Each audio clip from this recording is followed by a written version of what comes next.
శ్రీ మహావిష్ణువు యొక్క పరిపూర్ణావతారం శ్రీకృష్ణావతారం. శ్రీ మహావిష్ణువు స్థితికారుడు, లోకము యొక్క క్షేమమును యోగమును ఎప్పుడూ కాపాడుతుంటాడు ఆయన. అటువంటి వాడు పరిపూర్ణావతారంగా వచ్చాడు. పరిపూర్ణావతారము అన్న మాటకు అర్థం ఏమిటంటే అన్ని అవతారముల యొక్క తేజస్సు అందులోకి వెళ్ళిపోతుంది. కృష్ణావతారాన్ని దర్శనం చేశారనుకోండి, కృష్ణ పరమాత్మ దర్శనం చేస్తే మిగిలిన అన్ని అవతారముల దర్శనం ఆ రోజు చేసేసినట్టే.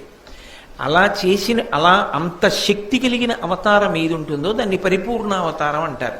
అంటే దానికి ముందు వచ్చిన అవతారములు ఏ ఉన్నాయో, నేను అలా వెళ్ళి కృష్ణ పరమాత్మ దర్శనం చేశాననుకోండి, నేను ఇవాళ మత్స్య కూర్మ వరాహ నారసింహాది మూర్తుల యొక్క దర్శనం అంతా చేసేసినట్టే.